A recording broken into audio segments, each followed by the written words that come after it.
We are told that we should be kind and put other people's needs ahead of our own. But does anyone tell us that being too kind and caring can be dangerous?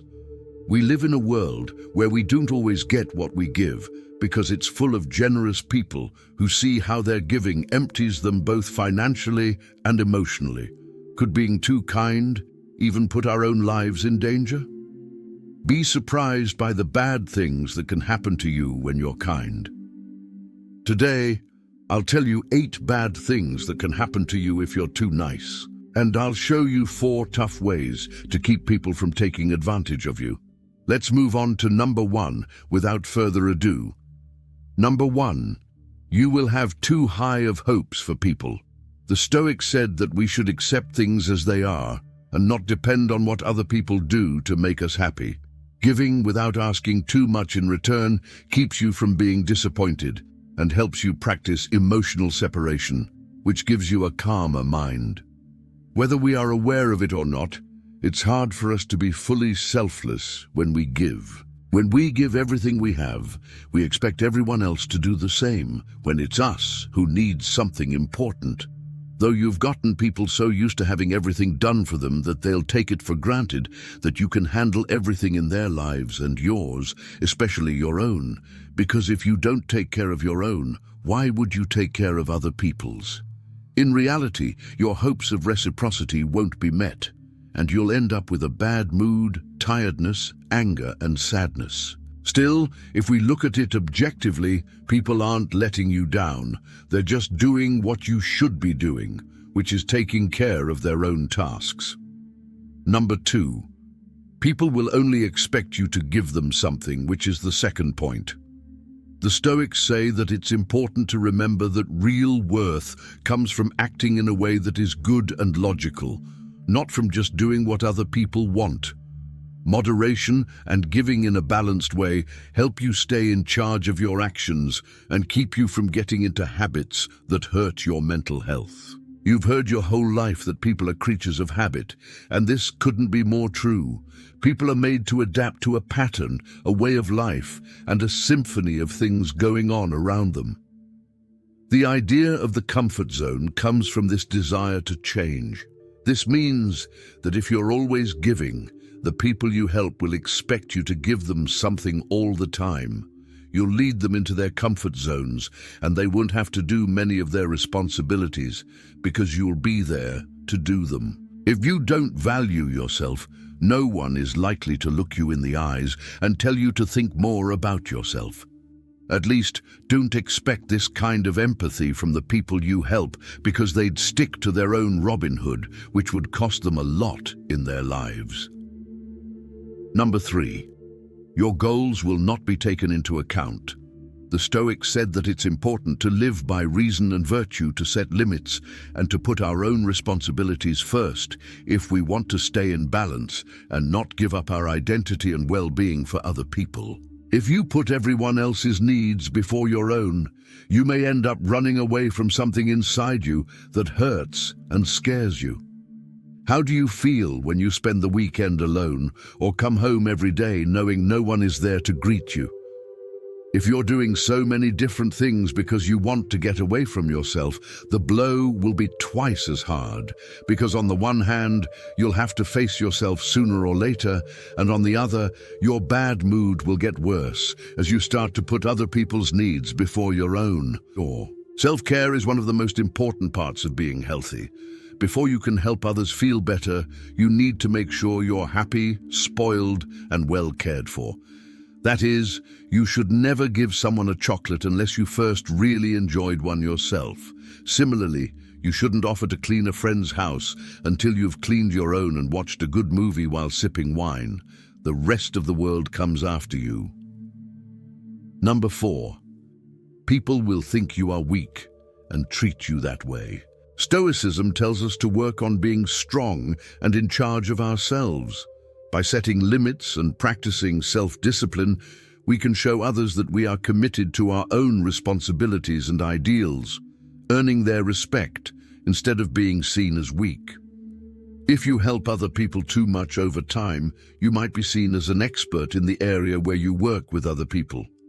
You might be making the exact opposite impression when you don't set limits. People start to see you as weak, just like the person who opposes a boss so much that they'll come to you to get rid of their responsibilities because they know you won't say no. On the contrary, as soon as you use this magic word, they will start to feel something for you they never thought they would: respect. Number 5, you'll have a lot of buts, or people who only come to you when they need something. Stoicism teaches us how important it is to be smart and wise by choosing who to help with self-control and perspective. We can tell the difference between real people and those who want to take advantage, so we don't waste our time or energy on things that don't help. People who thought you were a good friend all of a sudden only want to hang out with you when they need something. If you think about it logically, it's not so unlikely that this could happen to you, since most people don't invite their employees or co-workers to have coffee with them, let alone a beer. What's going on with you makes sense, but that doesn't mean it's fair. So you need to learn how to handle the methods I'll tell you about at the end to keep people from taking advantage of you. Number 6, you'll only get people who want something and never those who want to give. With patient judgment, we can build relationships that are real and good for both parties. People come into our lives because their energies match up with ours. That is, if we vibrate low, we attract people who are negative, depressed, have dark souls, and want to hurt us. When our vibrations are high, on the other hand, we draw people who are full of good energy, kindness, excitement, hard work, and joy. Because of this, when we give to everyone, we lose so much energy that we start vibrating at a low frequency. This makes needy people feel drawn to us, as well as opportunists who don't even want to help and only want to take what they can from us and leave without even saying thank you. Number 7, you could end up getting hooked on something. The Stoics taught people to be calm and in charge of themselves. Self-discipline in giving keeps us from getting stuck in bad habits and lets us keep a good relationship with our actions and choices. When shortage is a regular part of our lives, the need for something grows, which is the best way to get addicted. So one day, someone close to you might notice that you drink too much and not just spring water. They might also notice that you eat too much or even gamble too much. Pay close attention to what someone who cares about you says, because your first instinct may be to get mad at them and tell them you do not have any problems. But this is how people usually act when they are so caught up in their own problems that they can't see that they have one. Always remember that people who care about you want what's best for you, so pay close attention to what they say, because they're trying to help you stop falling and move forward. Number 8.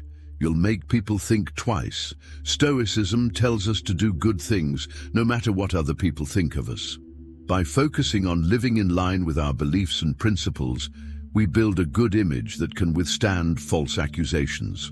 No matter how much we'd like things to be different, the truth is that there aren't that many kind people in the world. So if you are one, people will be suspicious of you instead of being impressed and thankful. It won't be long before your kindness makes people wonder what's going on with you and what plans you have that you don't tell anyone about. This could mean you've met a group of suspicious people, but it's more likely that they're just being honest. Most people who want to help too much are hiding such evil plans that it's best to stay away from them and refuse the help they offer. Now let's look at what you can do to stop people from taking advantage of you. Strategy number 1, pay attention to how you feel because it's telling you something. Based on the Stoic idea of self-awareness, pay attention to how you feel.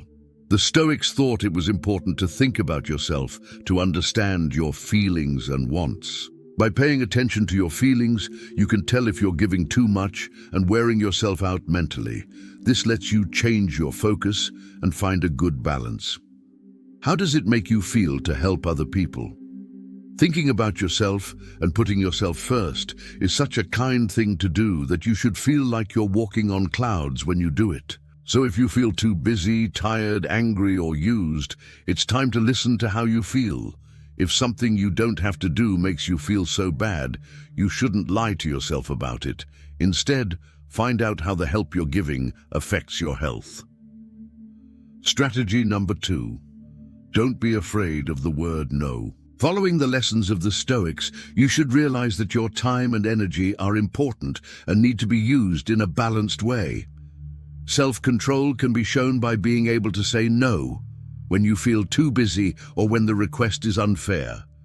Even though the word no makes us think of bad things and sadness, it's normal for us to find it hard to say it. But if we don't learn to say this word when someone wants more from us than we can give, pessimism will take over our lives. Practice in front of the mirror and tell yourself that it's the only way to regain your freedom and avoid unnecessary and possible risks. Strategy number 3.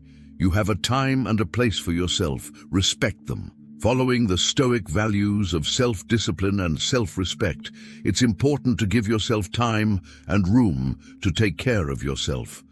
Do what you like exercise, drawing, listening to music while having a cup of tea, or anything else that gets you going. Finish your responsibilities as soon as you can, so you can try this out. You should take this very seriously, so seriously that you should schedule this time every day or every week. So if someone asks for your help at that time, they need to be very kind and helpful to you, not to the person. So without remorse, you tell them no, and enjoy that time and space just for yourself. If you don't want to be so direct, you can offer to help at a different time. But make it clear that you will only be able to help for a short time because you have other things to do. Strategy number 4. Identify energy vampires and distance yourself from them. Following the Stoic principles of self-discipline and wisdom, it's important to know which relationships are good for you and which can drain you mentally. By staying away from people who constantly drain your energy and don't add anything positive, you're taking care of your own health and showing Stoic self-control in your relationships. You should know that if you try to help an energy thief, it won't work. These people overwhelm you with their complaints, their pains, and their catastrophic view of life. Don't bother trying to help them, because if their problems were solved, they would have to stop complaining. That's something they wouldn't tolerate. In conclusion, according to Stoic wisdom, in life, the best measure for things is always the middle ground, and generosity is no exception. If we give too little, we come across as selfish and greedy, while if we give excessively, we end up completely drained of energy, time, and probably money as well. So lean towards the grays, which are still the best choices for finding a balance between putting other people's needs first and putting your own needs first. And if you're ever unsure, just remember the magic word no, even more so if they offer to drive you home from the window of their car. We've reached the end of this journey, and I sincerely hope these tips will be of great use to you. Don't forget that you are a crucial part of this channel, so if this video has helped you, made you think, or you've learned something, give it a thumbs up so that more people can discover the powers of Stoic wisdom. And if you haven't already, don't forget to check out our ebook about Stoicism and how to apply it in your own life. Subscribe for a daily dose of Stoic wisdom and growth.